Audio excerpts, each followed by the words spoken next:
Banking की शुरुआत कर दी थी। ठीक है। अब मुझे बताइए, बैंकिंग में अपने को पढ़ना था सेंट्रल बैंक या फिर रिजर्व बैंक के फंक्शंस। ठीक है। Central bank is termed as dash the apex body, जो कि तीन चीज कंट्रोल करता है। क्या क्या? CRD वाला पार्ट, वो FAP वाला नीचे है। ठीक है। CRD यानी कि कंट्रोल्स, रेगुलेट्स एंड डायरेक्ट्स क्या चीज? The entire banking and monetary structure of the economy. ठीक है। तो ये एपेक्स बॉडी है या फिर सुप्रीम बॉडी है जो तीन चीज करता है। क्या क्या? CRD बताइए फटाफट। Controls, regulates and directs. ठीक है। क्या? The entire banking and monetary structure. India में Reserve Bank of India was established in the year 1st of April 1935। ठीक है। पिछले क्लास में हमने दो फंक्शंस कंप्लीट किया था। पहला था करेंसी ऑथोरिटी का। इंडिया में करेंसी इशू करने का सोल ऑथोरिटी या सोल रिस्पॉन्सिबिलिटी किसके पास में है? RBI के पास में है। Except dash 1 rupee coins and notes, जो किसके पास में है? मिनिस्ट्री ऑफ फाइनेंस के पास में है ये पावर। बराबर। सोल अथॉरिटी किसके पास में है?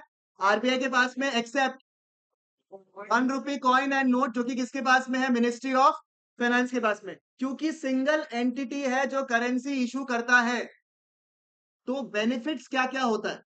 इफ दिस सिंगल अथॉरिटी जो बेनिफिट प्रोवाइड करता है, आई मीन जो करेंसी इशू करता है, तो बेनिफिट्स क्या क्या होता है? पहला बेनिफिट बताइए। सबसे पहले, अगर एक ही अथॉरिटी है जो करेंसी इशू करता है, तो बेनिफिट्स क्या क्या आता है? सबसे पहला है यूनिफॉर्मिटी। भैया एक ही एंटिटी है तो यूनिफॉर्मिटी रहेगा ना सर्कुलेशन में, क्योंकि उसको पता है कितना बाजार में कितना रिक्वायरमेंट है। उसकी वजह से क्या रहेगा? Uniformity in circulation. नंबर 2 बताइए। मनी सप्लाई कितना होगा, बाजार में पैसा कितना होगा, उसको कंट्रोल करने का पावर किसके पास रहेगा? RBI के पास में। तो it influences what? Money supply. Number 3 बताइए। पब्लिक फेथ रहता है, बिकॉज RBI है तो कंट्रोल रहता है, तो उसकी वजह से क्या रहता है? देश में पब्लिक फेथ रहता है। नंबर 4, गवर्नमेंट के लिए भी सुपरवाइज करना इजी है, क्योंकि एक ही एंटिटी है जो सारा कुछ कंट्रोल करता है। एक बार और बताएंगे, करेंसी ऑथोरिटी देश में किसके पास में है? RBI के पास में है। Except 1 rupee coin and note, जो कि किसके पास में है? मिनिस्ट्री ऑफ फाइनेंस के पास में है। तुमको अलग से इनविटेशन दे बोलने के लिए? दोनों सफेद हो। इधर नहीं नहीं, आगे पीछे ऐसे होता है ना, ये आगे पीछे होता है। ये क्या होता है? Left right. समझ में आया? ये क्या होता है? आगे पीछे। तो हम क्या बोला अभी? ट्राई करते हैं, कोई बात नहीं, थोड़ा स्लो होता है आदमी का दिमाग। बोलो बोलो। आगे पीछे। आगे पीछे का मतलब क्या हुआ? तुम्हारे पीछे तो बैठा हुआ वो तो ठीक ही है, तुमको पता ही है, और वो सफेद पहना हुआ भी नहीं है। तो कौन हुआ आगे पीछे? तो कौन बोलेगा? बोलो। अबे आगे पीछे नहीं। अबे अभी कुछ और मुझे मुंह से निकलने वाला था। अब कंट्रोल कर लेता हूँ खाली, बस थोड़ा सा। कुछ ज्यादा नहीं, जी से शुरू हो रहा था बस। ठीक है। बताओ। वो आगे पीछे वाला लोग ग्रुप बताओ, सोल अथॉरिटी किसके पास में? Except 1 rupee coin and note, जो कि कौन इशू करता है? Ministry of finance. अब ये एक ही RBI है, तो फायदा क्या क्या होता है मुझे बताओ? यूनिफॉर्मिटी रहता है। नंबर 2, मनी सप्लाई जो है उसके ऊपर कंट्रोल रहता है। नंबर 3, पब्लिक फेथ रहता है, लोगों के पास में भरोसा रहता है कि भाई वही है। नंबर 4, गवर्नमेंट के लिए सुपरवाइज करना भी easy। मान लो, क्या बोला मैंने? मान लो कि तुम्हारा वाला एक है। ठीक है। तुम जिसको पसंद करता हो कितना है तुम्हारा लाइफ में? एक ही है, सिंगल एंटिटी है तुम खाली, और एक ही को पसंद करता है। उससे फायदा क्या रहता है? तुम्हारा पूरा प्यार, अनकंडीशनल प्यार किसके पास रहता है? एक के पास रहता है, यूनिफॉर्मिटी। नंबर 2, उसको सुपरवाइज करने के लिए भी इजी है, कि तुम कहीं और तो जा रहा नहीं है, क्योंकि एक ही से पसंद किया है, तो वो भी फायदा है। नंबर 3 क्या बोला मैंने? तुमको कितना समय देना है? अरे पब्लिक पे था भाई। बाजार में बोलेगा कि भाई मैं तो देखो सिंगल इंसान हूँ, मैं तो एक जन से पसंद किया हूँ, 15 साल हो गया मेरे को, मैं एक ही जन को पसंद कर रखा हूँ। ठीक है। तो एक लोगों का एक विश्वास रहता है ना कि भाई कितना वो वाला मूवमेंट है, तो पब्लिक फेथ रहता है। नंबर 4 मुझे बताइए क्या होगा? भाई इसको कितना टाइम देना है पढ़ाई के लिए, कितना समय घर पे देना है, कितना अपना लुगाई को देना है, वो सबके लिए क्या रहता है? कंट्रोल रहता है। तो मनी सप्लाई के लिए कंट्रोल रहा। ठीक है। 4 चीज क्या क्या बोला मैंने? यूनिफॉर्मिटी। नंबर 2, मनी सप्लाई तुम कंट्रोल कर सकते हैं। नंबर 3, पब्लिक फेथ रहता है, लोगों के बीच में तो और मूवमेंट आ गया। नंबर 4, सुपरवाइज करने के लिए भी इजी अगर तुम है सच में तो कितना अच्छा रहेगा। तुम है क्या अल्टीमेटली, तुम गवर्नमेंट के लिए जैसे आरबीआई है, वैसे तुम अपना छोरी के लिए क्या है। खैर वो तो पर्सनल बात हो गया, but in the eyes of law क्या है। ठीक है। फॉर द, बात तो सही बात है। फॉर द गवर्नमेंट, कुछ नहीं सुना हम लोग, हम लोग गलत चीज सुनते ही नहीं है यहाँ पर। गवर्नमेंट के लिए आरबीआई क्या हो गया मुझे बताइए आप लोग। फैब है। फैब स्टैंड्स फॉर, एफ से फाइनेंशियल एडवाइजर, ए से एजेंट, बी से बैंकर। ठीक है। As a financial advisor, RBI as a financial advisor government को क्या क्या सर्विसेज प्रोवाइड करता है। तीनों चीज जो आप लोग फाइनेंस से पढ़ा है, इकोनॉमिक, मॉनेटरी एंड फाइनेंशियल। वापस बताइए, इकोनॉमिक, मॉनेटरी एंड फाइनेंशियल। चलेगा, इजी, एज अ फाइनेंशियल, ठीक है, एडवाइजर।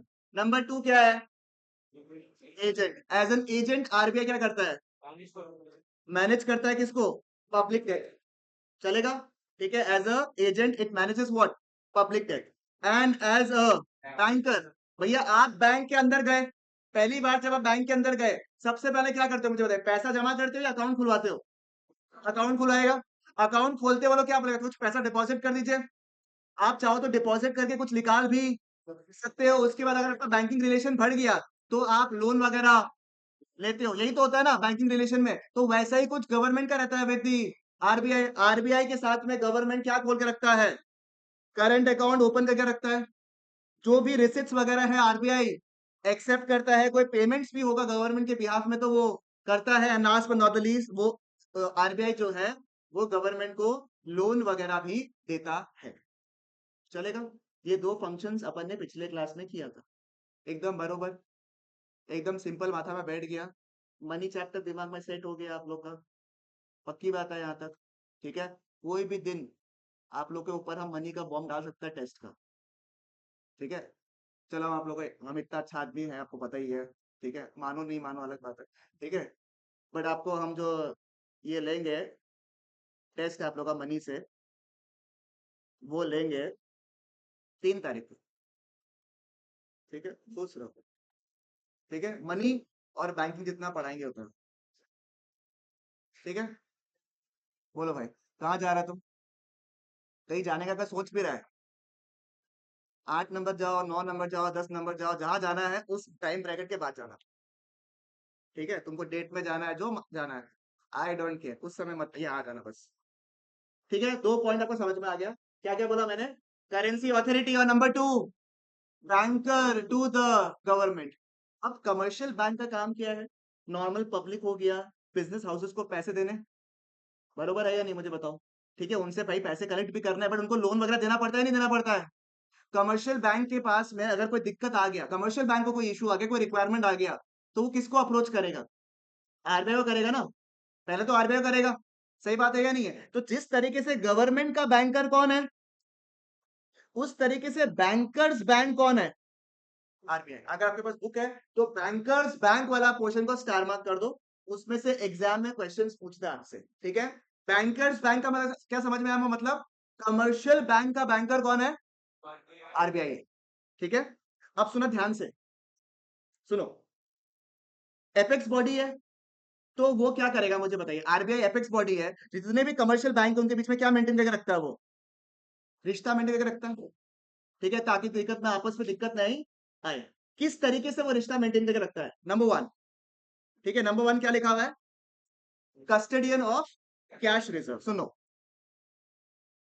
अब एग्जांपल सुनो, कस्टडियन ऑफ कैश रिजर्व का मतलब क्या है। ठीक है, एकदम ध्यान से सुनो। तुम्हारा, ठीक है, हाँ तुम्हारी बात कर रहा हूँ, हाँ हाँ हाँ, ठीक है, तुम्हारा एक बैंक है।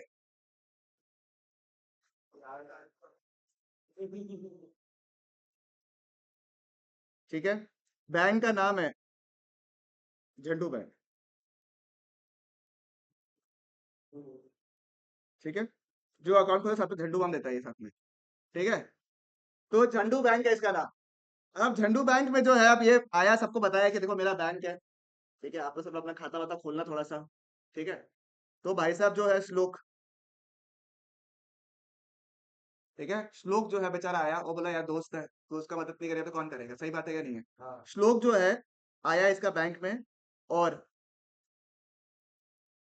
10,000 रुपए जमा कर दिए। कितना रुपया जमा कर दिया? 10,000। माना कि छोटा अमाउंट है, और श्लोक बोलते छोड़ो कोई बात नहीं, चैरिटी बिगिंस फ्रॉम होम। ठीक है, स्टार्ट करता, 10,000 रुपया दे दिया जमा करके, ये एकदम खुश। अब मुझे बताओ 10,000 रुपए, अब मुझे बताओ बैंक जो होता है उसका बिजनेस क्या होता है?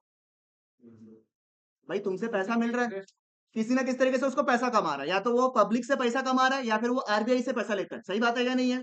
ठीक है, और फिर आगे किसी को लोन में दे देगा, बराबर। मान लो इससे मैंने पैसा लिया, इससे मैं इसको मैंने दिया 4%, कितना दिया मैंने, और आगे इसको लोन दे दिया किसी को, उससे ले लिया 10%। तो इसका जो बीच का कमाई है वो क्या हो गया? कमीशन नहीं बोलता उसको, स्प्रेड बोलते हैं। कितना खराब लगेगा, बैंक क्या कमा रहा है? कमीशन।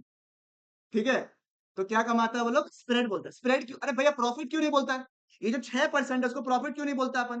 भाई और भी तो खर्चा है, लोगों को सैलरी वैल्यू देना है, बिल्डिंग का मेंटेनेंस है, बहुत कुछ होता है ना बैंक में, बहुत सारा सिस्टम्स होता है, उसको मेंटेन करना पड़ता है, तो इसलिए वो ये क्या है? स्प्रेड। मतलब ये मेरा ब्रैकेट है जिसमें मैं प्रॉफिट कमा सकता हूँ। ठीक है, अब इसने कितना रुपया जमा किया? कितना रुपया जमा किया आगे? ओ कितना रुपया जमा किया? 10,000 रुपया जमा किया। अब एज अ बिजनेस पर्सन, क्योंकि बैंकिंग में तो बिजनेस है ना, ये क्या करेगा? इसको लोन दे देगा। मान लो तुमको लोन दे दिया, ठीक है,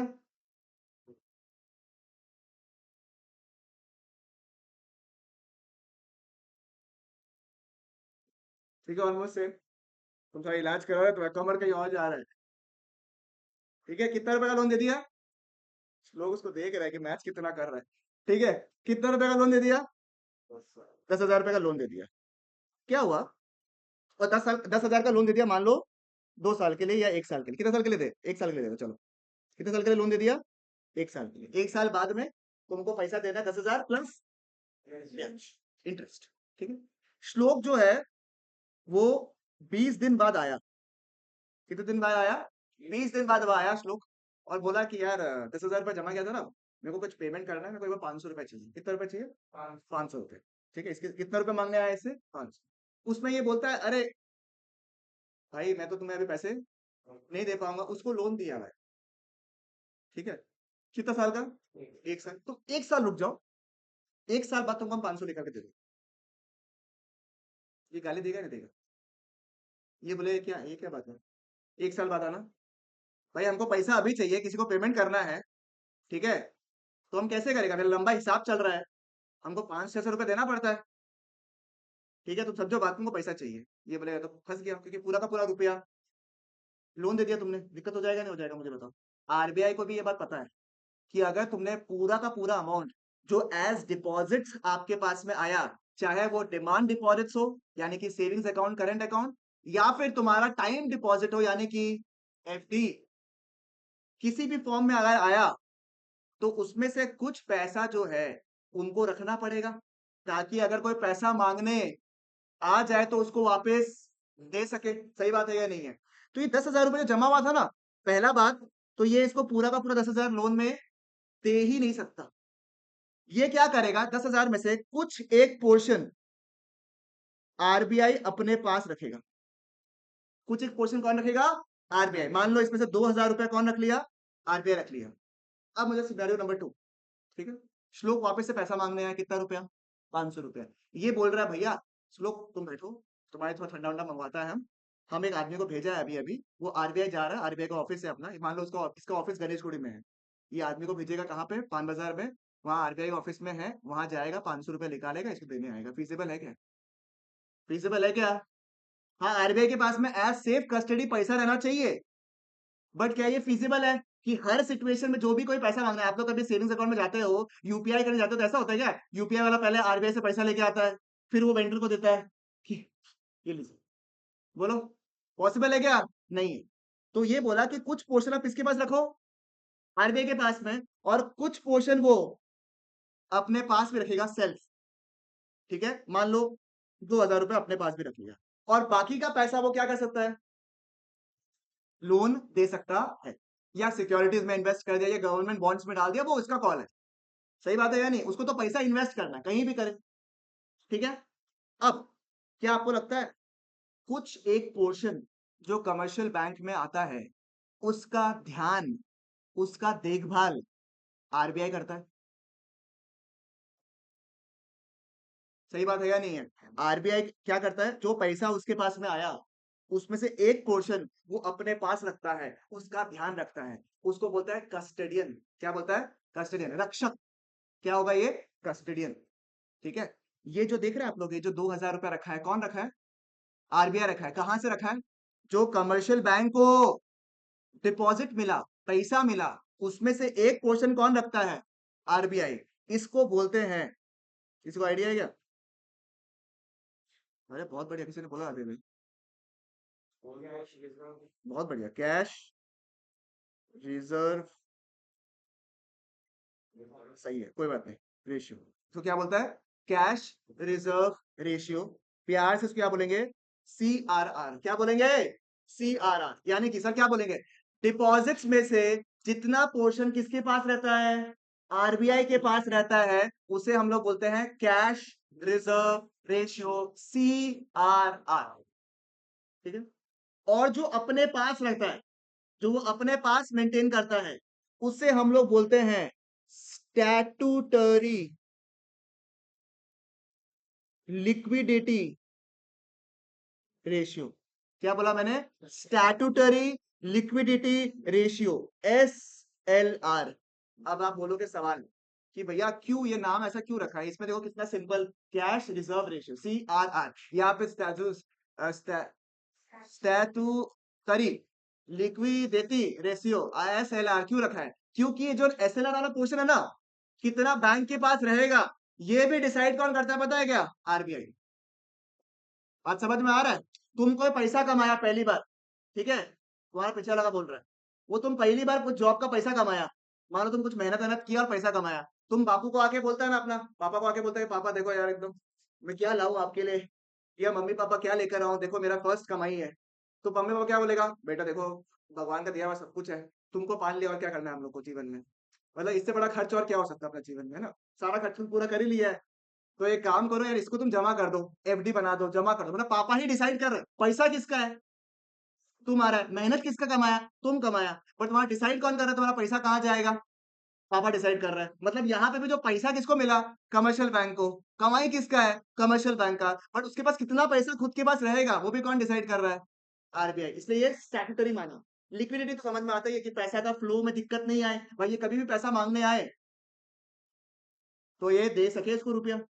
और ये कैसे होता है? बेस्ड ऑन कैलकुलेशन कि भैया ये ब्रांच है, ये बैंक है, इस पे कितना विड्रॉल होता है, एक दिन में कितने लोग आते हैं, उसके हिसाब से कैलकुलेशन होता है। अभी बता रहा सुनो। समझ में आया ये वाला पार्ट? एसएलआर समझ में आया, स्टैट्यूटरी लिक्विडिटी रेशियो। अब दिमाग में ये आ रहा है कि भैया CRR भी समझ में आ गया, कैश रिजर्व रेशियो भी समझ में आ गया, और स्टैट्यूटरी लिक्विडिटी रेशियो यानी कि SLR भी समझ में आ गया। मुद्दा ये है कि याद कैसे करें, है ना? कौन सा कैश वाला था और कौन सा स्टैट्यूटरी वाला पार्ट था, सुनो। आरबीआई को अपन प्यार से कौन सा बैंक बोलता है? सेंट्रल बैंक बोलता है। सेंट्रल बैंक बोलता है ना, एपेक्स बॉडी सेंट्रल बैंक बोलता है। तो सेंट्रल बैंक का फर्स्ट लेटर क्या है? ठीक है, चलेगा। तो जो पैसा सेंट्रल बैंक के पास है उसको क्या बोलता है? Cash reserve ratio. और दूसरा वाला मैं क्या बोला था मैंने, जो पैसा, समझ में आ गया आपको? क्लियर है? ठीक है। और ये दोनों रेशियो मेंटेन करना पड़ता है नहीं करना पड़ता है, मुझे बताइए। किस में से? डिपॉजिट में से। उसको बोलते हैं ल र र लिक्विडिटी रिजर्व रेशियो। ठीक है, ऐसे इसको नहीं बोलता है, इसको बोलता है, गलत बोल रहा है ये, ठीक है, इसको बोलता है, ठीक है, चलेगा, बट मन का लड़का अच्छा है इसलिए तुम जो बोल दो, ठीक है। लीगल रिजर्व रिक्वायरमेंट्स, ठीक है, LRR, मतलब ये दोनों का LRR मेन हो गया, ठीक है। LRR क्या हो गया? मेन हो गया, लीगल रिजर्व रिक्वायरमेंट्स। अब जो पैसा आता है, उसमें से जो पैसा सेंट्रल बैंक अपने पास रखता है, उसे हम लोग बोलते हैं CRR। और जो पैसा वो अपने पास रखेगा, कौन? कमर्शियल बैंक, उसे हम लोग बोलेंगे SLR। और CRR plus SLR is equal to क्या? क्लियर हुआ? कोई दिक्कत तकलीफ यहां तक? अब देखो इसमें, देखो ऊपर क्या लिखा हुआ है, यहाँ पे क्या लिखा हुआ है?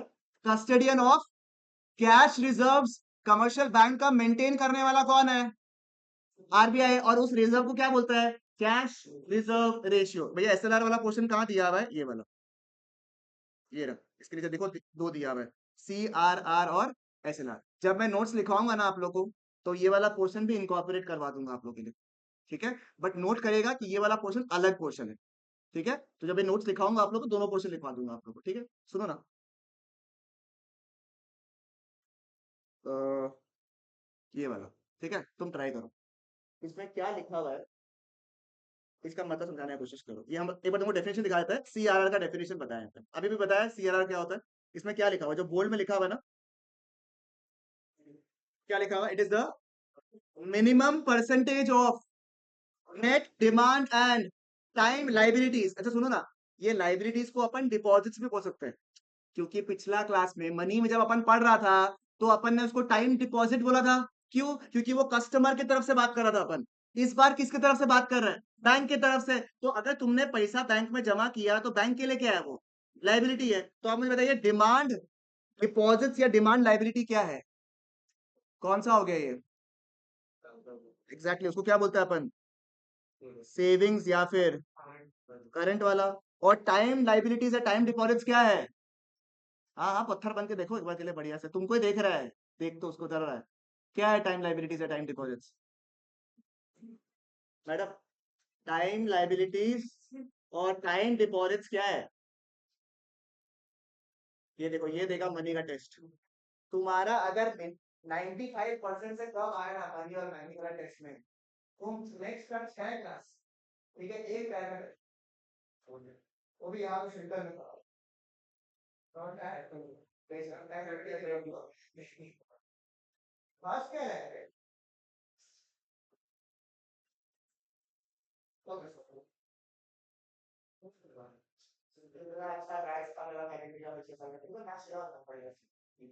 तो एक दूसरे तो पीछे आया, तो तुम पहले क्या? ये आप लोग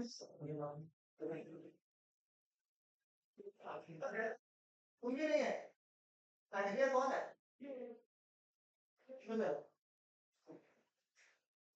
तुमको पता है यार, मैं इसको इससे तो मुझे थोड़ा मुश्किल है, तुम पढ़ेगा ना?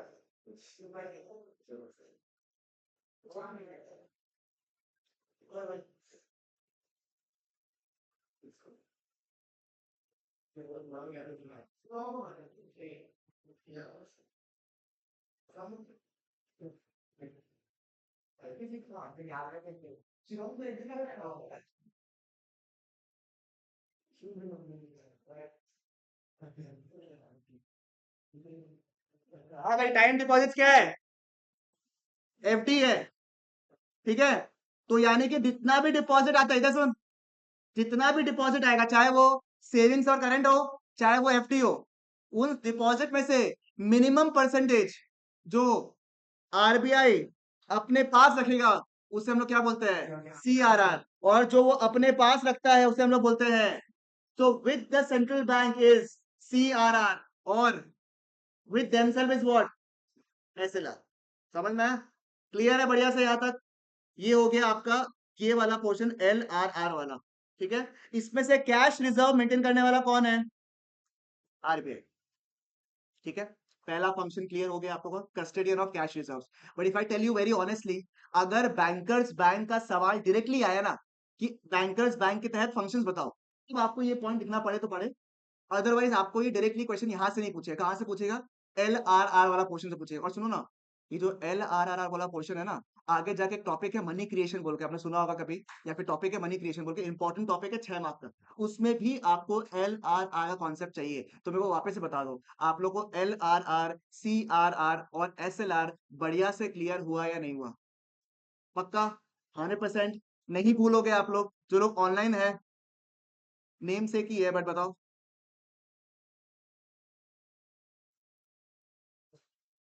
वेट करता थोड़ा, टाइम लगेगा, दूर है ना वो, एक्चुअली पहुंचने में टाइम लगता है, वो लोगों को थोड़ा आवाज आवाज। राजवी, 3 अदर्स, मेघल, यश, प्राची, प्रियांशी। प्रियांशी में याद आ रहा तो अच्छा बच्चा है ना शायद।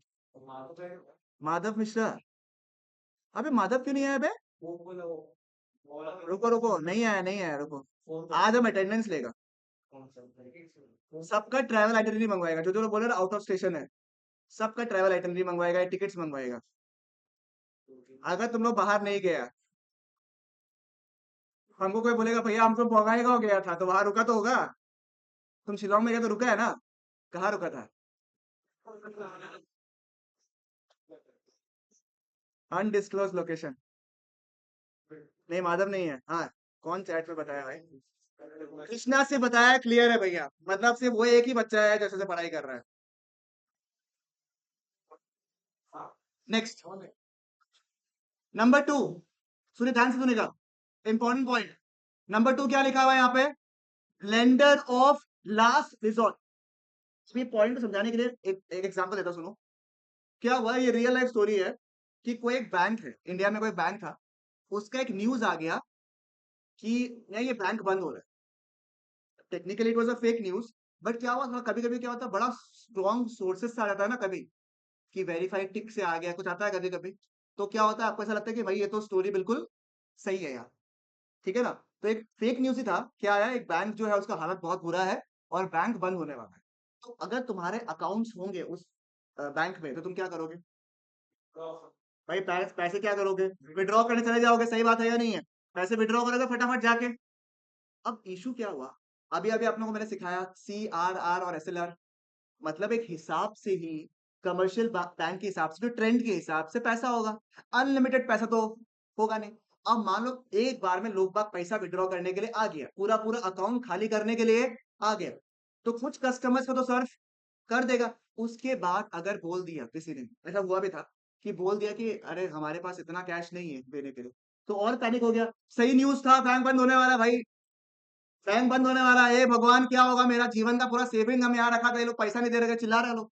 अब ये कमर्शियल बैंक जो है दूसरा बैंक को अप्रोच कर रहा है कि भाई थोड़ा पैसा डिपॉजिट जो है दे दो, बट वो लोग बोल रहे हैं कि भाई हमारे पास तो लिमिटेड अमाउंट ही है, बाई चांस होगा हमारे पास पैसे मांगने आएगा तो हम लोग क्या करेंगे? उस केस में क्या हुआ था, is a real story. RBI, to protect the image of the bank and to protect that the banking system in India is robust, RBI ने हेलीकॉप्टर वगैरह से पैसे भिजवाए। जैसे ये बैंक है ना, बैंक का बिल्डिंग है, तो ये ऊपर ये तरफ या साइड की तरफ से अगर गाड़ी से आ रहा है, तो साइड से गाड़ी आके खड़ा हो रहा है, यहाँ से पैसा घुस रहा है, ठीक है, इस तरह से पैसा घुस रहा है, यहाँ लोग बाग खड़ा है पैसा लेने के लिए, लोगों को पैसा दे रहा है। कितना लोगों को पैसा चाहिए ले लो, आरबीआई क्या कर रहा है, पैसा दे रहा है। ठीक है, सबको जब पैसा मिल गया, घर चला गया, जब बाद में पता चला कि क्या है, फेक न्यूज, तो वापस से लोग क्या आ गया, सॉरी यार गलती, हम आपको फालतू में डाउट किया था यार। अरे वो पनाला जो है ना, मुखर्जी का बेटा बोल देता है कि आप अच्छे नहीं हो, इसीलिए आप वापस से पैसा क्या करने आया, डिपॉजिट करने आया। डिपॉजिट किया, पैसा वापस से कौन लेके गया, आरबीआई, और चला गया। मतलब कमर्शियल बैंक अगर किसी और से मदद नहीं ले पा रहा है, it is not able to generate funds from any of the commercial banks, तो उसका लास्ट रिजॉर्ट कौन होगा? आरबीआई। हमेशा इंडिया में RBI has stood as a last resort. Yes Bank का आपने नाम सुना होगा, पूरा बैंक का हालत बुरा हो गया था, स्टॉक प्राइस जो था करीबन 190 200 में ट्रेड करने वाला स्टॉक प्राइस, ठीक है, 9 रुपया 10 रुपया 8 रुपया में पहुंच गया था, अगर आपको पता होगा तो। ठीक है, this was during Covid, right? उसको भी बचाने वाला बैंक कौन था? आरबीआई। एसबीआई को बोला गया है, देखो छोटा भाई है ना, खरीद लो इसका पार्ट। अभी मेजोरिटी होल्ड किसके पास में, एसबीआई के पास में। It try to save a bank. India में शायद एक ही बैंक है जो शायद बंद हुआ है, उसको मर्ज करवा दिया, ओरिएंटल कॉमर्स बल्कि जो था, उसको मर्ज करा है, अदरवाइज इंडिया में बैंक भी नहीं गिरा अभी तक, जो आरबीआई से रजिस्टर्ड है। ठीक है, again I am telling you, Airtel payments bank, ये पेटीएम्स मनी, जो पेमेंट्स बैंक होता है, ये सब बैंक नहीं है प्रॉपर्ली, ठीक है। हाँ, इनको आरबीआई का लाइसेंस मिलता है, बट ये आपके डिपॉजिट वगैरह नहीं ले सकते, they can only provide you short term loans in general, अभी तो वो भी अलाउ नहीं करते वो लोग करने की, ठीक है। तो ये बड़ा रॉबस्ट होता है इनमें। अब समझ में आया आपको, lender of the last resort का मतलब समझ में आया आपको? जब भैया कमर्शियल बैंक कहीं और से पैसा रिकवर नहीं कर पा रहा है, तो उसके पास कौन आता है? आरबीआई के पास आएगा to approach as a lender of the last. देखो क्या लिखा, लैंग्वेज क्या लिखा हुआ है, when the commercial bank fails to meet the financial requirements from all the other resources, then it approaches whom? The central bank as a lender of the last resort. And finally, last but not the least, सुनना, बात सुनो। अब तुमने देखा होगा, उनके आपस में क्या हो गया, लड़ाई हो गई। क्या हो गई? जो भी है ग्रुप का बांट लेते हैं, अभी क्यों स्पेसिफिक होता है ना, किसी का भी नाम लिया हो गलत है। इन लोगों के बीच में क्या हो गया, आपस में लड़ाई हो गई। लड़ाई क्या चीज का हुआ, मैं बताता है आप लोग को, ठीक है। एक बोलता है कि हमको पैसा मिलना है, दूसरा बोलता है कि नहीं हमको पैसा मिलना है। ठीक है, आपस में लड़ाई हो रहा है, दोनों एक दूसरे को पैसा नहीं दे रहे। बोलता है अरे यार हम पिछला टाइम में ऐसे हुआ था, ये हिसाब है, ये हिसाब है, हमको पैसा देना चाहिए। दूसरा वाला क्या बोलता है, अरे वो कोई हिसाब ही नहीं था, उस दिन का बात है, ये ऐसा पैसा मिलना चाहिए। लड़ाई हो गया आपस में। अब मान लो दोनों जिनका लड़ाई हुआ ना, उन दोनों का अकाउंट मेरे पास में, ठीक है, they have their one of their accounts with me, they have their security deposits with me. तो आप मुझे बताइए क्या मैं बीच में आकर इस प्रॉब्लम को सॉल्व कर सकता हूँ या नहीं कर सकता हूँ? अगर कोई भी पार्टी बदमाशी कर रहा है या फिर उनके बीच में कोई एम्बिग्विटी है, तो उसको अपन सॉल्व कर सकता है या नहीं कर सकता है? क्यों? क्योंकि मेरे पास इन दोनों का अकाउंट्स है। सिमिलरली कमर्शियल बैंक में भी आपस में कुछ झड़प हो सकता है, नहीं हो सकता है? एक्सिस एचडीएफसी के बीच में कुछ हो गया, आईडीएफसी बोलते हैं कि भाई हम तो पेमेंट रिलीज किया था, हमको नहीं पता क्यों तुम्हारे पास आया नहीं अभी तक। हो सकता है ना कि आपस में सेटलमेंट का कुछ इश्यू आ गया हो। दोनों का खाता किसके पास मेंटेन्ड है? अभी अभी आपने पढ़ा था सीआरआर, तो सबका पैसा आरबीआई के पास में है, मतलब all their accounts are being maintained with the. तो can RBI act as the clearing house or not? कि आपस में सेटलमेंट करने के लिए आरबीआई बीच में आके सेटल कर सकता है या नहीं? The answer is what? Yes, इसको बोलते हैं क्लियरिंग हाउस। और ये बहुत पूछता है क्वेश्चन, क्लियरिंग हाउस वाला पॉइंट। ठीक है, ये क्लियरिंग हाउस वाला पॉइंट बहुत पूछता है वो लोग। ठीक है, चलेगा। देखो क्या लिखा हुआ है, as the central bank holds the cash reserves of all the commercial bank, it becomes easier and more convenient for it to act as their clearing house. All commercial banks have their accounts with the central bank. Therefore, the central government, यानी कि the RBI, can easily settle claims of various commercial banks against each other. Clear है बढ़िया से यहाँ तक? कोई भी दिक्कत, कोई भी तकलीफ बताओ। चल बे, मजा आया आपको? मैंने 2 पॉइंट्स खत्म कर दिए आपके साथ में। एक lender of the last resort वाला पोर्शन, यानी कि बैंकर्स बैंक वाला पोर्शन, और एक मैंने क्या डिस्कस किया था साथ में, एल आर आर वाला पोर्शन। चलिए कॉपी निकालिए, ये पोर्शन को लिख लेते हैं। आपके अगली क्लास तक ना बैंकिंग का ये पोर्शन खत्म हो जाएगा, and 1 class will require for money creation. 2 class में आपका बैंकिंग खत्म हो जाएगा। ठीक है,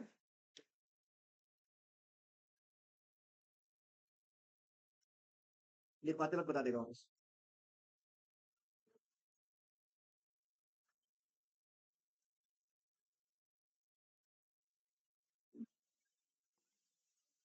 2 फंक्शन लिख लिया था ना आपने? 2 फंक्शन लिख लिया था आपने, तुमने लिख लिया? तुमने लिखा? जब वो लिख सकता तुम क्यों नहीं लिख वो अगर लिख सकता तो तुम क्यों नहीं लिख? अभी तो वो भी बाहर गया था। बोल बोल।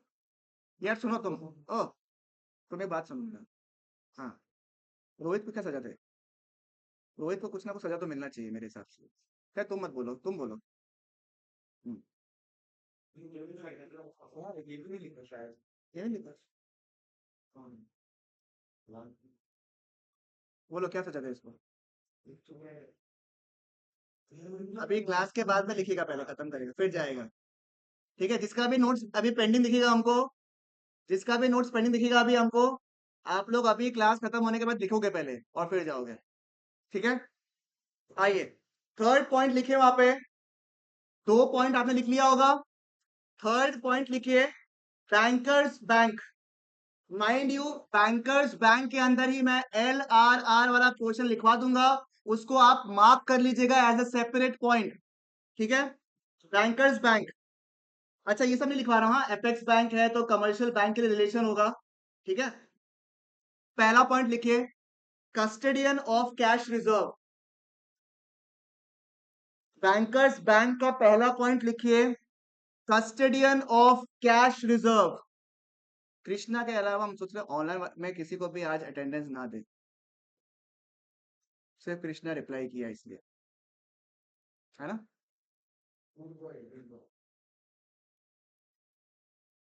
सही है।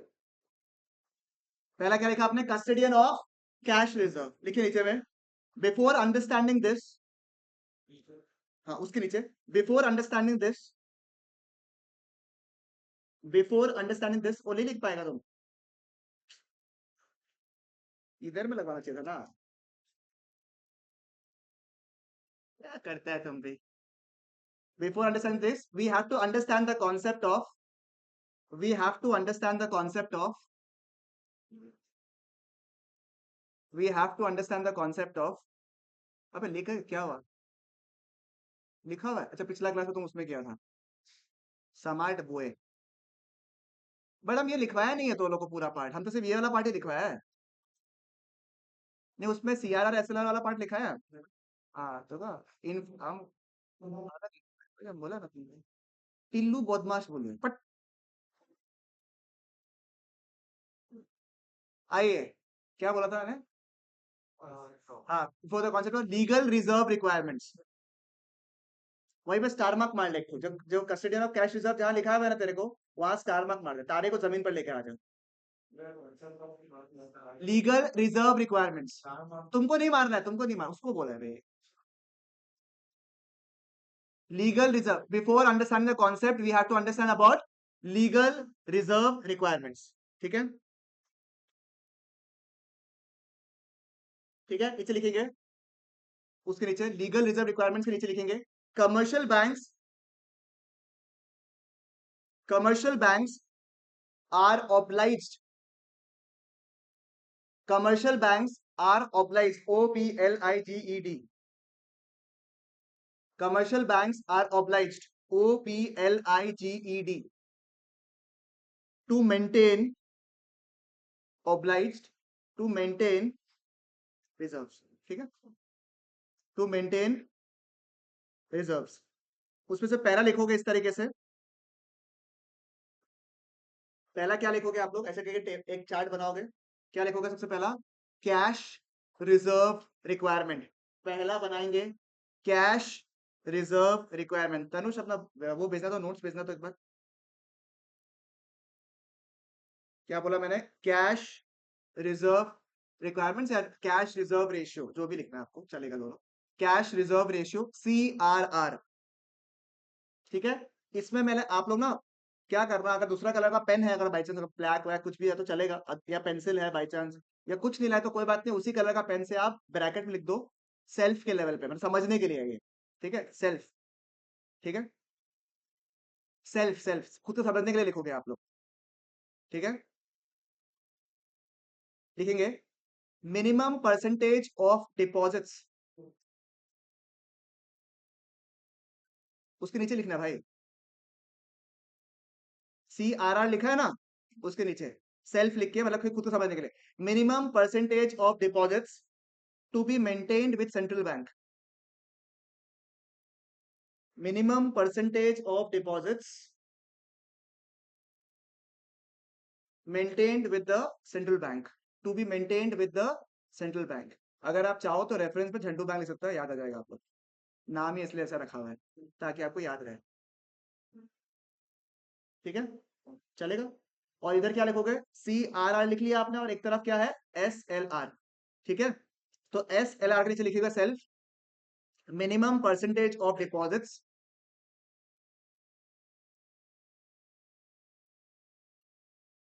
minimum percentage of deposits kept with themselves, kept with themselves, kept with themselves। समझ में आ गया ना? जो पैसा सेंट्रल बैंक के पास रहेगा उसे हम लोग बोलते हैं, क्या बोलते हैं? CRR। और जो खुद के पास रहता है उसको क्या बोलते हैं? SLR। ठीक है, समझ में आया? क्लियर है? आप नीचे लिखिए प्रॉपर डेफिनेशन, नीचे एरो मार दीजिए।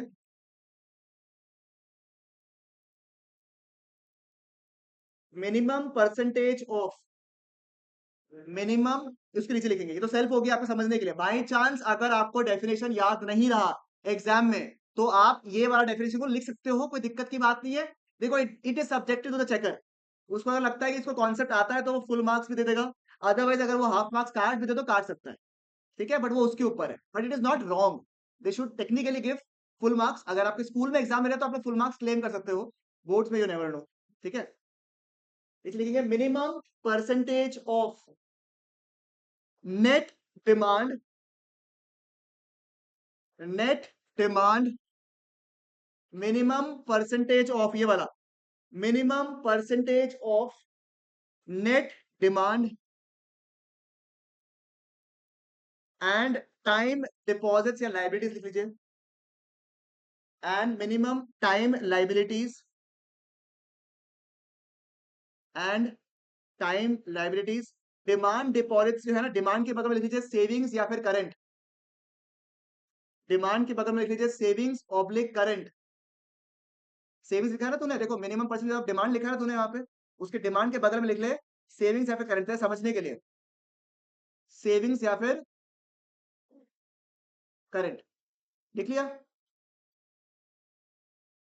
एंड टाइम लाइबिलिटीज लिखा हुआ क्या लिखोगे? FD, fix deposits, FD. ठीक है, समझ में आ गया ना? Kept bye commercial banks, kept bye commercial banks किसके साथ में? विद द आरबीआई, ठीक है, with the central bank.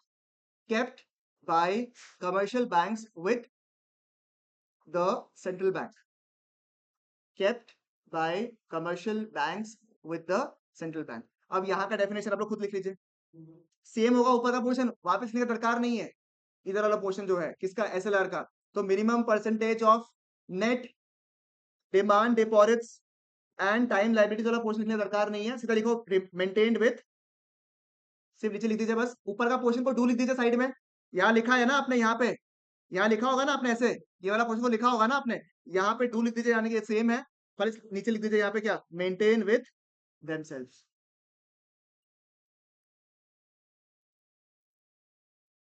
Last में से यहाँ लिखा हुआ है maintained with the central bank लिखा हुआ है ना, यहाँ पे क्या होगा? Maintained with themselves. पूरा लिखा तो पूरा लिख लो, आपके ऊपर है वो तो, ठीक है।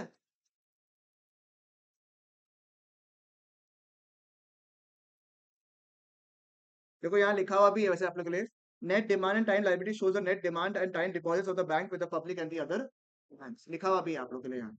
ये दरकार तो नहीं है ना एक्सप्लेनेशन का, हो जाएगा ना? क्लियर है? समझ में आ गया बढ़िया से?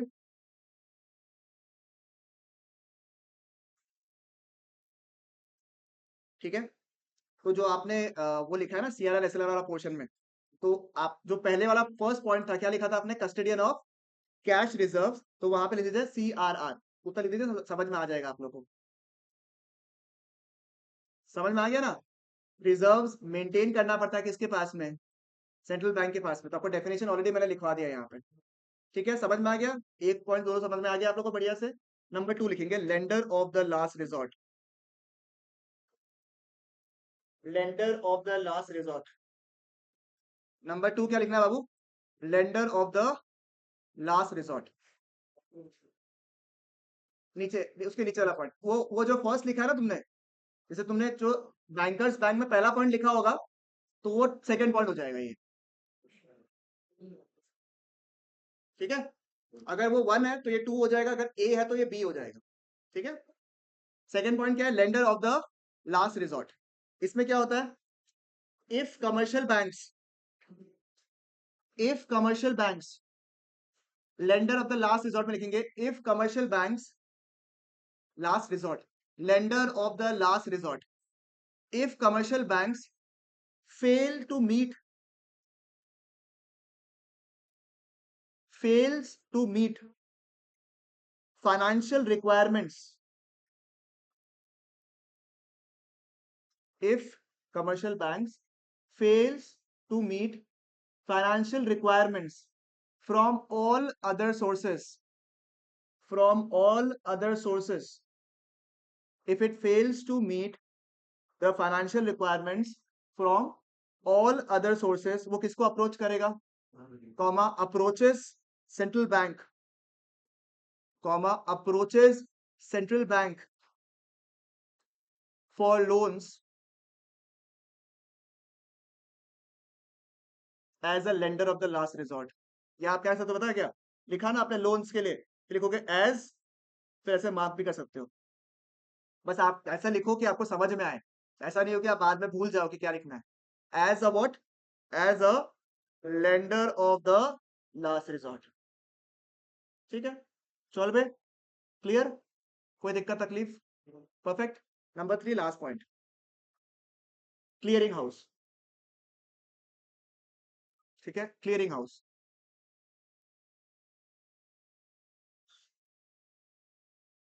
पॉइंट नंबर 1 लिखेंगे उसमें, क्लियरिंग हाउस में क्या लिखवाया था मैंने? दिव्या दिखा दो एक बार, मैं वही लिखवाया था उसे। Point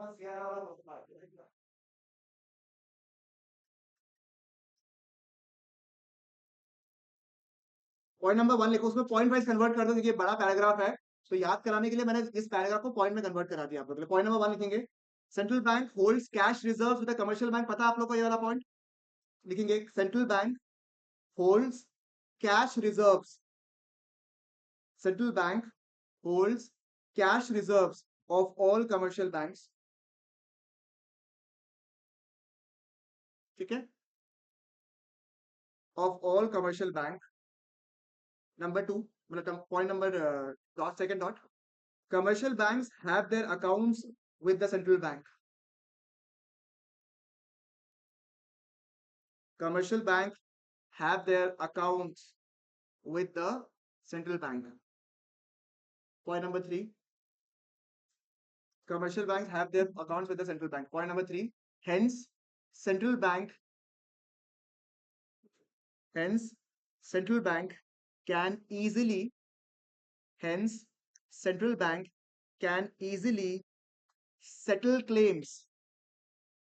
Hence central bank can easily settle claims of various commercial banks. Hence central bank can easily settle claims of various commercial banks against each other.